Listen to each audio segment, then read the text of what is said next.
Mega Shock Neo Geo.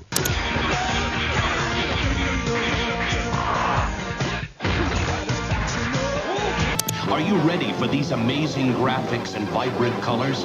Can you handle the speed and the power? Sonic Adventure on Sega Dreamcast. It's thinking.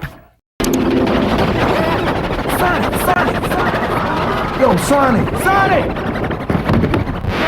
Man, stay off the light speed! My bad. SNK. To a television set near you, an incredibly advanced video game system. TurboGrafx 16, the higher energy video game system. If you were a gamer in the early 2000s, you most likely had a PlayStation 2. If not, you could have had an original Xbox, or maybe even a Nintendo GameCube. What I can almost guarantee you didn't have is a Sega Dreamcast, releasing in 1998 for the Japanese market and 1999 in Europe. The Dreamcast actually released before the rest of the sixth-generation consoles, that being the GameCube, PS2, etc. Yet it sold the least out of the entire generation. Why is that? Let's find out together. When gamers think of underrated video game consoles, the Sega Dreamcast often comes to mind. Although the Dreamcast had an extremely short lifespan, the revolutionary system did more for gaming in a short few years than most consoles do in a decade. The Dreamcast introduced the world to many innovative gaming features that many modern consoles still utilize today. While it wasn't as popular as the PlayStation 2 or original Xbox, the Dreamcast still carved its spot in video game history. The Dreamcast didn't get the respect it deserved until many years after it had died. Many people to this day still love going back to the high-quality Dreamcast library of games. The Dreamcast wasn't only the first home console to support online multiplayer, it was also the first video game system to have DLC. Gamers would receive the DLC free of charge, with a few games even having additional content built into the disc itself, which could be downloaded or unlocked using specific VMU files. Most of the DLC consisted of cosmetics, but some gave players new quests, levels, and even mini-games to enjoy. Dreamcast DLC was very ahead of its time and, for better or for worse, paved the way for all the downloadable content and microtransaction most modern titles support today. The commercial failure of the Dreamcast has been attributed to various factors, including competition from the PlayStation 2, limited third-party support, and the earlier failures of the 32X and Saturn having tarnished Sega's reputation. The Dreamcast was Sega's final console, and boy did they go out with a bang. The Dreamcast is 100% worth revisiting today, whether for its amazing, high-quality library of games, sleek console design, or unique controller.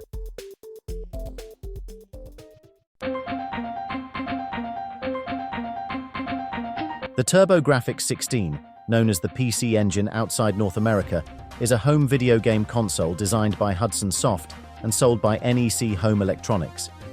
It was the first console marketed in the fourth generation, commonly known as the 16-bit era, later followed by titans of the industry like the Super Nintendo and Sega Genesis/Mega Drive. In Japan, the system was launched as a competitor to the Famicom, but the delayed United States release meant that it ended up competing with the Sega Genesis and later the Super Nintendo. One of the speculated reasons that the TurboGrafx failed in the West was the fact it had no mainline mascot.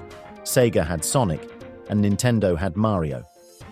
The TurboGrafx was the first video game console capable of playing CD-ROM games with an optional add-on, making it quite ahead of its time. The PC Engine is most famously known for its amazing shoot-'em-up library, among other things. A user of the website Reset Era going by this username says, "Neither the Genesis nor Super NES were approaching this kind of detail and speed in a vertically scrolling shoot-'em-up on consoles at that time. In fact, many PC Engine games that I've tried thus far have really impressed me with their style, pixel art, and kinetic action." Hudson's console had a lot going for it, but it seems that for various reasons, it was never able to find a foothold in the American market in the midst of the 16-bit console wars. This console was absolutely ahead of its time and has a great high-quality library that I'd absolutely recommend trying out in 2024. I'd personally recommend picking up the TurboGrafx mini console that released in 2020 and has 57 games built in.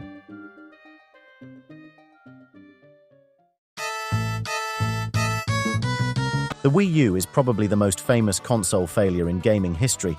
It was set up to fail, with its confusing name, weird controller, minimal third-party support, among other things.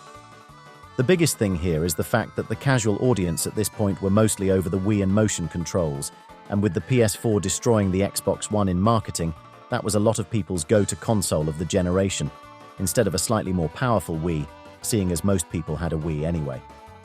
Nintendo's previous console, the Wii, was a great idea, a simple and intuitive controller that could attract a large amount of new casual gamers to the Nintendo video game universe.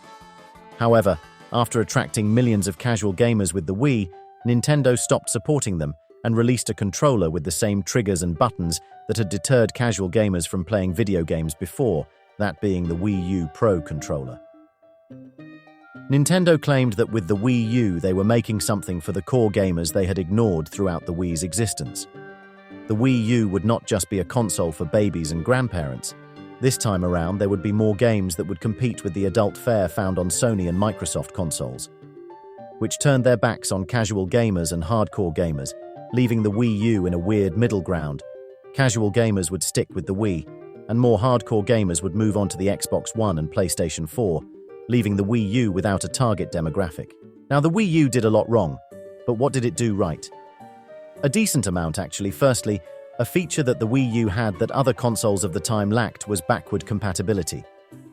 The likes of the PS4 and Xbox One couldn't play older games directly out of the box, with these systems requiring updates and several months to perfect the technology. Much like every other Nintendo console, the library of first-party games is great. Games like Mario Party 10, Wind Waker HD, Breath of the Wild, etc.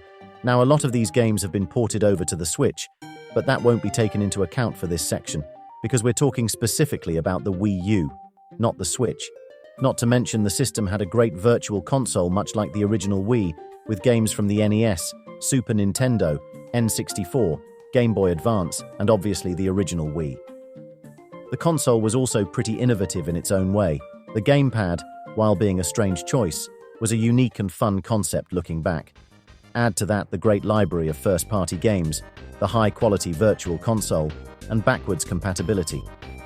The Wii U really wasn't all bad, and I'd honestly recommend giving it another chance if you can get your hands on one in 2024. Thanks for watching.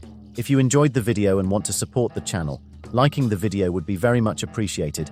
My last video I covered the most annoying thing in every single Mario game.